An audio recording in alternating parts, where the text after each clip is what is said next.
तो कैसे हैं आप सब। आगे चलें। आगे हम लोग चलते हैं।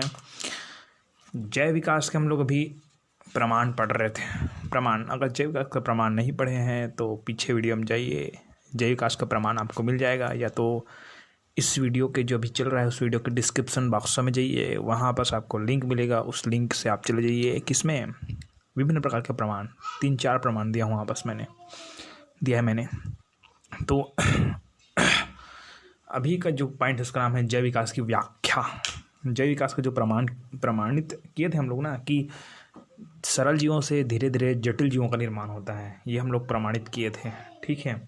अब प्रमाणित करने के पश्चात भैया आपको व्याख्या करना है कि एक्चुअली वो कैसा हुआ होगा, किस तरह से हुआ होगा। तो इसके लिए हमारा जो मेन टॉपिक है उसका नाम है ना, लैमार्कवाद। कौन सा वाद? लैमार्कवाद, है ना। जय विकास की व्याख्या के अंतर्गत है ना, लेकिन अधिकतर बोले जाए तो केवल लैमार्कवाद बस ही आता है, अलग से जय विकास की व्याख्या करने ये नहीं आता है। इसीलिए मैं डायरेक्टली लैमार्कवाद को बता रहा हूँ। ये वैज्ञानिक का नाम लैमार्क था ना, ठीक है। जीन बैप्टिस्टे डी लैमार्क वैज्ञानिक का नाम था, ठीक है।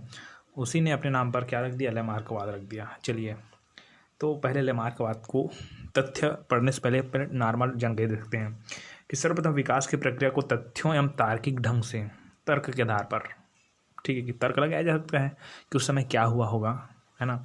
तो सर्वप्रथम विकास की प्रक्रिया को, जो विकास की प्रक्रिया है उस प्रक्रिया को तथ्यों, विभिन्न जो तथ्य हैं, है ना, तथ्यों एवं तार्किक अंदाज के साथ विस्तार पूर्वक विश्लेषण करने तथा समझाने का श्रेय जीन बैप्टिस्टे डी लैमार्क को जाता है। मतलब सर्वप्रथम उन्हीं ने ही समझाया कि एक्चुअली में जो छोटे छोटे जीव होते हैं उससे बड़े जीव का निर्माण कैसे हुआ होगा, सरल जीव से जटिल जीव का निर्माण कैसे हुआ होगा, उन्होंने ही समझाया, है ना। यहाँ तक लिखना आप। वैसे तो और आगे लिख सकते हो कि उनकी पुस्तक थी, एक पुस्तक का नाम था, है ना, लैमार्किज्म, ठीक है। तो अलग अलग बात, ठीक है। तो इतना ही लिखना आप लोग कि सर्वप्रथम विकास की प्रक्रिया को तथ्यम तार्किक अंदाज के साथ विस्तार पूर्वक विश्लेषण करने तथा समझाने का श्रेय जीन बैप्टिस्टे डी लैमार्क को जाता है, ठीक है ना। इसे अब लैमार्कवाद को क्या क्या बोलते हैं उसको बता रहा हूँ। इसे लैमार्किज्म भी बोलते हैं, उपार्जित लक्षणों की वंशागति के सिद्धांत भी कहते हैं। इतना लिख देना आप लोग कंप्लीट लैमार्कवाद के अंतर्गत, ठीक है। अब लैमार्कवाद के अंतर्गत ये हम लोग लिख लिए। अब लैमार्कवाद के जो तथ्य है उसको बताएं, ठीक है।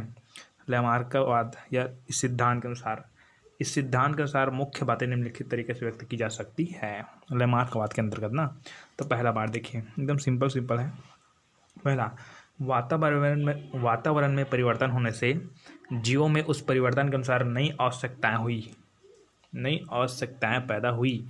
अब जैसे कि वातावरण है, उस वातावरण में हो गया परिवर्तन। जैसे कि ये व्यक्ति है ना, एक क्या है? व्यक्ति है, और व्यक्ति एक पेड़ से फल तोड़ता था। एक पेड़ की ऊंचाई 5 फीट थी, व्यक्ति की ऊंचाई 5 फीट थी, ठीक है। तो 5 फीट के पेड़ से 5 फीट के व्यक्ति फल तोड़ता था, लेकिन वातावरण में परिवर्तन होने से वातावरण परिवर्तन हो गया, इस पेड़ की लंबाई हो गई 10 फीट।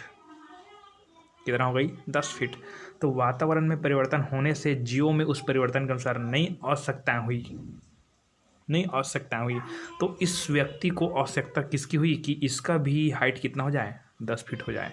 आवश्यकता हो रही ना इसको, क्योंकि पेड़ का फीट कितना फीट था? 5 फीट था, और ये 10 फीट का हो गया। अब लेकिन व्यक्ति तो 5 ही फीट का ही है ना। तो क्या हुआ? उसको नई आवश्यकताएं पैदा हुई कि मेरा हाइट कैसे बढ़ेगा, तब मैं कैसे विकसित होऊंगा, ठीक है। इस तरह से ये क्लियर हो गया, बात क्लियर हुई कि वातावरण में परिवर्तन होने से जीवों में उस परिवर्तन के अनुसार नई आवश्यकताएं होती है, ठीक है। अब नई आवश्यकता हो गई, तो नई आवश्यकताओं के अनुसार जीव अपने में नई आदत डालने लगे। नई आवश्यकताओं के अनुसार जीव अपने में क्या डालेंगे?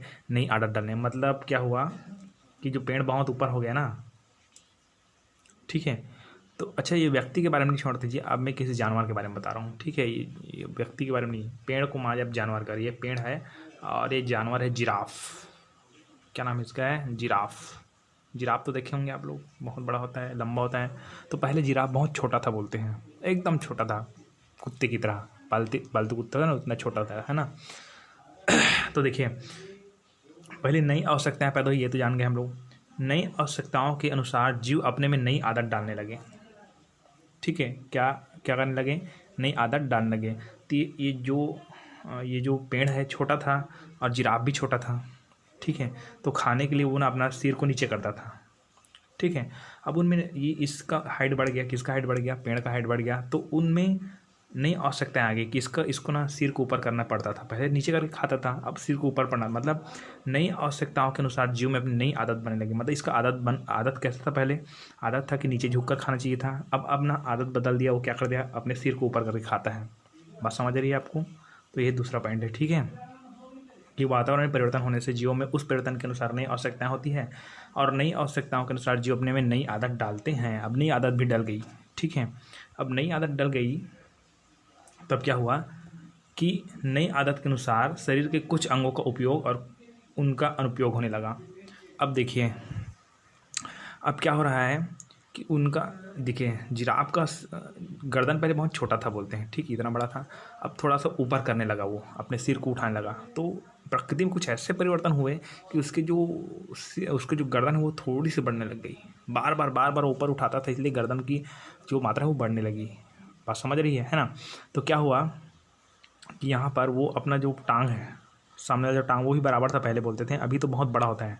सामने का टांग बहुत ऊपर होता है उसका। ठीक है, तो पहले बराबर था। तो क्या हुआ कि उन्होंने कुछ अंगों का उपयोग और कुछ अंगों का अनुपयोग होने लगा। मतलब क्या हुआ कि ये क्या करता था? अपने पैर को ऊपर उठाकर, मतलब एक प्रकार से कूद कर क्या करता था? पत्तियों को टहलता था। मतलब उसने उस अंगों का क्या करना शुरू कर दिया? उपयोग करना शुरू कर दिया। ये जो गर्दन था वो छोटा था तो नीचे करता था, कोई उपयोग नहीं था। अब गर्दन को उठाकर उसको उपयोग करता है, गर्दन का उपयोग करता है, ऊंचा करने का कार्य करता है। अर्थात नई आदत के अनुसार शरीर के कुछ अंगों का उपयोग हुआ और कुछ अंगों का अनुपयोग हुआ। तो उसने उपयोग किया, क्या किया? उपयोग किया। ठीक है, ओके, चौथा हम चलते हैं। अंगों के उपयोग या अनुपयोग के फलस्वरूप जीव के शारीरिक रचनाओं में कुछ परिवर्तन हुए हैं। अब देखिए, उसने बार बार अपना जो गर्दन है उसका यूज़ करता था ऊपर उठाने के लिए, तो उसकी गर्दन थोड़ा और बढ़ने लग गया। ठीक है, और कूदता था, आगे पैर से कूदता था, पीछे पैर तो एकदम चुपचाप रहता था, उसका कोई उपयोग नहीं था। तो आगे पैर भी थोड़ा थोड़ा क्या होने लगे? बड़े होने लगे। तो अंगों के उपयोग या अनुपयोग के फलस्वरूप जीव के शारीरिक रचनाओं में कुछ परिवर्तन हुए, अर्थात नए उपार्जित लक्षण बने। उपार्जित लक्षण, ठीक है, मतलब नए लक्षण उसमें निर्मित हो गए। उसका पैर बड़ा हो गया, तो कूदना नहीं पड़ेगा। अब बहुत ही ऊंचा हो गया, गर्दन भी बड़े हो गए, कूदना नहीं पड़ेगा। मतलब उसमें एक नए लक्षण बन गए, उपार्जित लक्षण कहते हैं इसको। ठीक है, अब एक चीज़ और बताता हूँ कि ओनली उपार्जित लक्षण का परिभाषा लिखो, ऐसे भी आ सकता है। तो उपार्जित लक्षण क्या है? देखिए, है ना, उपार्जित लक्षण में अब क्या क्या लिख देंगे कि इसको बता रहा हूँ, आप लोग ध्यान सुनना, कि जो अंग अधिक उपयोग हुए, यहाँ शुरू करता हूँ ना, जो अंग अधिक उपयोग में लाए गए वे अधिक विकसित होते गए। जो अंग अधिक उपयोग में लाते गए वे अधिक क्या होते गए? विकसित होते गए। और इनके साथ ही कुछ नए लक्षण विकसित होने लगे। इसे उपार्जित लक्षण कहते हैं। रिपीट करके सुन लीजिएगा फिर, है ना। चलिए, तो यहाँ पर उपार्जित लक्षण निर्मित हो गए ना। तो उपार्जित लक्षण बता दिया मैं। अब 4 पॉइंट भी क्लियर हो गया, किसका? लैमार्कवाद का। अब देखिए, उपार्जित लक्षण निर्मित हो गया। उपार्जित लक्षणों की वंशागति होने लगी। मतलब मान जाए एक जिराफ में उपार्जित लक्षण पैदा हुए हैं, तो उस जिराफ से कोई नया जिराफ पैदा हुआ, तो उस नया जिराफ में भी वो लक्षण दिखाई देने लगे। मतलब उस लक्षण की क्या होने लगी? वंशागति होने लगी। ठीक है, इस तरह उपार्जित लक्षणों की क्या होने लगी? वंशागत होने लगी। 5वां पॉइंट कंप्लीट। 6वां देखिए, इस तरह उपार्जित लक्षणों की वंशागति के कारण नई जातियाँ पैदा होने लगी। ठीक है, नई जातियाँ कैसे पैदा हुई? अब पहले का जिराफ क्या था? छोटा था, है ना। और आपका जिराफ क्या हुआ है? उसका थोड़ा टांग, सामने वाला टांग बड़े होने लगा और पीछे वाला टांग तो छोटा ही था। तो यहाँ देखो, ये अलग दिख रहा है, ये अलग दिख रहा है ना। तो इस तरह उपार्जित लक्षण के वंशागति के कारण नए जाति पैदा हो गए, मतलब नए प्रकार के यहाँ पर जिराफ पैदा होते गया। ठीक है, 6वां, है ना। तो इस तरह से नए जाति पैदा हो गए, और नए जाति पैदा हो गए मतलब विकास हो गया, जीवों का विकास हो गया। तो पहले एकदम छोटा था, वहाँ से विकास हो गया। इतने 6 पॉइंट में आप लोग क्लियर कर लीजिएगा, है ना। तो इसका उदाहरण आप लिखना है लिख लेना, नहीं लिखना है तो मत लिखना, क्योंकि उदाहरण भी बताया था मैं आप, ठीक है, किस तरह से हुआ होगा ये, है ना। अब क्या हुआ कि जैसे कि आधुनिक जिराफ, यहाँ शुरू करनी, इसको मत लिखना इधर का, ठीक है। आधुनिक जिराफ है ना अफ्रीकी रेगिस्तान में पाया जाता है, जबकि छोटी गर्दन टांग वाले जिराफ अफ्रीका के पुराने घने जंगल में पाए जाते थे। अब बताइए कि जो बड़ा वाला है वो आधुनिक है, वो जिराफ है अफ्रीकी रेगिस्तान में पाया जाता है, अभी पाया जाता है बोला जा रहा है ना। लेकिन जब छोटी गर्दन वाले टांगे वाले जिराफ थे अगर पुराने सघन जंगल में पाए जाते थे, ठीक है, जंगल में पाए जाते थे ना, तो उस समय क्या हुआ था कि उस समय पाया तब जमीन की सतह पर पाए जाने छोटे छोटे वनस्पति का भक्षण करता, मतलब वनस्पति इतना छोटा छोटा था और ऐसे सिर को नीचे करके खाता था कौन, जिराफ, ठीक है, सिर को नीचे करके खाता था, तो वनस्पति क्या था, छोटा छोटा था, है ना। परंतु वातावरण दशा में परिवर्तन होने के कारण छोटी छोटी वनस्पतियां बहुलता समाप्त होने लगी, उसके स्थान बड़े बड़े पेड़ लगने लगे। अब बड़े पेड़ आते गए, पेड़ बढ़ गया होगा, या तो वो पेड़ मर गए होंगे, छोटी छोटी वनस्पति है और उसकी जगह कुछ नए बड़े बड़े पौधे पर लग गए हैं।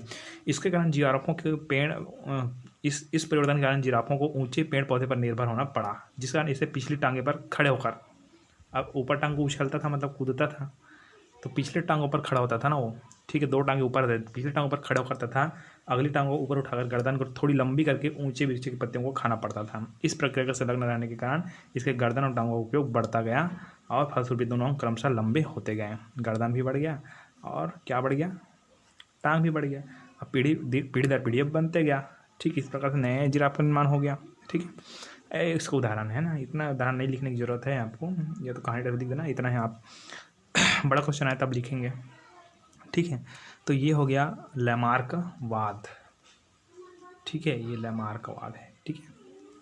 और कुछ इसमें कुछ दिक्कत होगी तो आप पूछ सकते हैं, मैसेज कर दीजिएगा, ठीक है, ये कमेंट बॉक्स में कमेंट कर दीजिएगा, ठीक है।